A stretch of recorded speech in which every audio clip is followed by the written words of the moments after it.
Thus, 2025 has been the year of cryptocurrency. Massive changes are being discussed everywhere.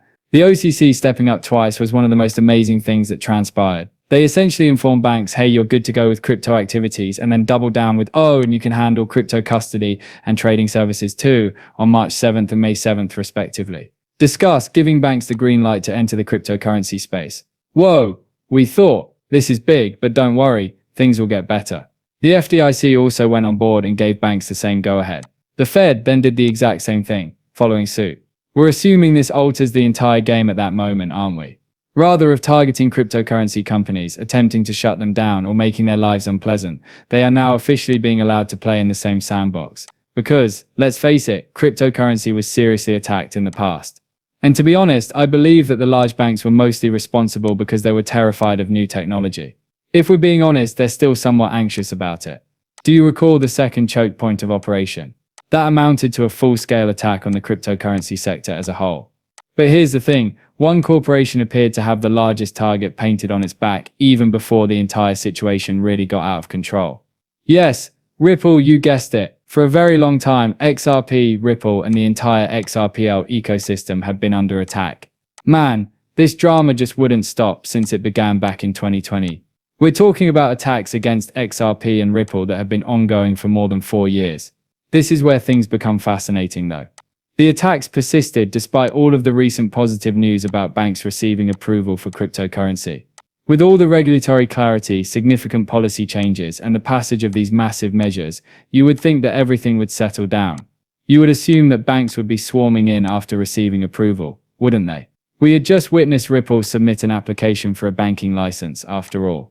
Now, it should all be sunshine and rainbows. Regulations are becoming more apparent and the entire picture is changing, but that isn't what's actually taking place. I'll show you what's actually happening. Take a look at this Cody Carbone video. He is essentially pointing out the obvious as the CEO of Digital Chamber. Hey, crypto companies are still being debanked, and this needs to stop right now, he wrote in his article. He's praising Senator Tim Scott, the chairman, for taking initiative and making an effort to clean up this mess. The Firm Act appears to be their strategy for putting an end to this. Furthermore, we have video from Fox Business that shows Senator Tim Scott, the chairman, essentially declaring war on these rogue regulators who are removing Americans from the banking system on the grounds of reputational risk. He discussed his Firm Act, which has support from both sides of the House, in actually passed banking GOP on Larry Kudlow's show.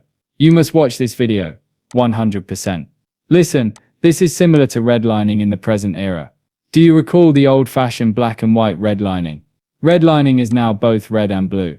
Consider the initial iteration that we observed. It was the makers of firearms, declared, we will no longer bank you. We won't bank you on petrol and oil. They then proceeded to the Trumps, Melania Trump. They then discussed digital assets and cryptocurrencies. What is the connection between all of these things? A center-right way of thinking. Or they ended up becoming unpopular with the left. These elitists think they have the right to control who has access to our banks. I passed legislation opposing debanking at the Senate Banking Committee earlier this year in part because of this. It's time to take the lead, I know, wish to take the lead on this crucial subject. What's in there, Senator? Just for a moment, since Mr. Trump is about to issue an executive order. Indeed, however, an executive order is not as powerful as a law. A law endures a change of government. That's right, their strategy is to eliminate reputational risk, which is what we do. Yes, exactly. FDIC, OCC. That was part of my riff. That's one of their weapons, indeed. Very significant, and they wield it as a powerful weapon against conservatives. My goal is to get rid of that. The good news is that under President Trump's direction, the FDIC, OCC, and banking regulators have been quite cooperative. I've been successful in steering them in the proper direction. The new relationship between the American people and the financial regulators is something for which I am quite grateful. A huge problem. We all know that debanking is a huge problem, don't we? Here's the problem though. The main issue isn't actually with the banks themselves. The real problems are being caused by all of these groups and individuals who are associated with the large banks. Although this has been discussed numerous times, let's take a moment to discuss individuals such as Brad Sherman. This man is the ideal illustration. After stealing substantial sums of money from big banks and financial associations, he completely demonizes not only Ripple but the cryptocurrency industry as a whole. He's out there saying that it's all a big fraud and that the money is fictitious. This video clip from 2022 or 2023 will always stick in my memory. He was complaining about how cryptocurrency bros generate money out of thin air, which is rather rich when you consider it. You could make the same claim about what the government does. However, it seems to be quite different when the US government is involved, isn't it? And these arguments are just irrational. None of it has any real substance, but since it's all intended to support the large banks, it doesn't matter. And you know what? Some of the largest political funders are these banks. The bottom line is straightforward.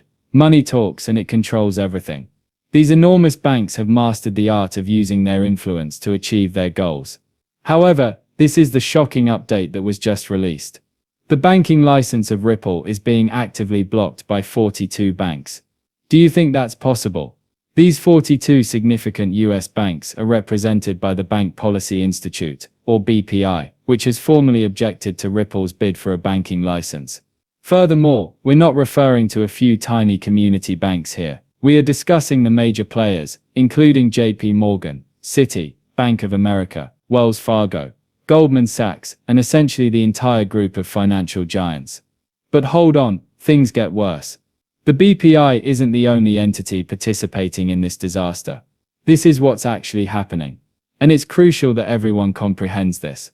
I'm talking about a complete revolution in the way money moves around the world, when you invest in technology that has the potential to essentially turn the entire financial system upside down. Regular individuals like you and me are being taken advantage of by these large banks when they simply want to send and receive money. This is the aspect that truly bothers me about the fractional reserve banking system, which is essentially one huge system. Consider Jamie Dimon and other bank CEOs. These men are ridiculously rich and powerful, aren't they? But what's happening to their real clients while they're having a good time? Videos of ordinary people being totally taken advantage of by these same banks are absolutely innumerable on the internet. And let's not even talk about 2008. Do you recall that catastrophe, the largest financial meltdown in history, and what transpired? While the general public was completely destroyed, the large banks grew even larger and wealthier.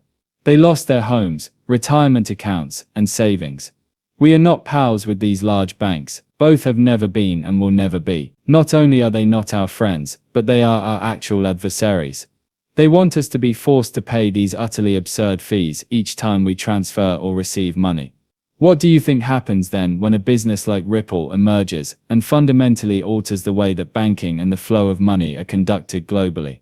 As I said in the beginning, bingo, they have a huge bullseye on their back. However, this is what should really excite you. Doesn't it tell you something that these large banks are this anxious, this desperate, and this scared out? Holy stuff, you should be thinking, I must be investing in the correct thing, because if they're going crazy like this, you can only imagine how revolutionary this technology is. In a recent post, Nick Blackwood got it exactly right. What I'm telling you now is essentially what he stated. Look at this, they want a Ripple band. This explains why you're over the target. What's worse is that the ICBA is now joining the battle. Over 5,000 banks in the US are represented by the Independent Community Bankers of America.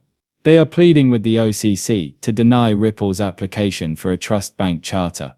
Let's examine the real message conveyed by this application. Zooming in, we can see that they are essentially against Ripple Labs' application for a national trust bank charter, which would create the Ripple National Trust Bank. Here's what Ripple does in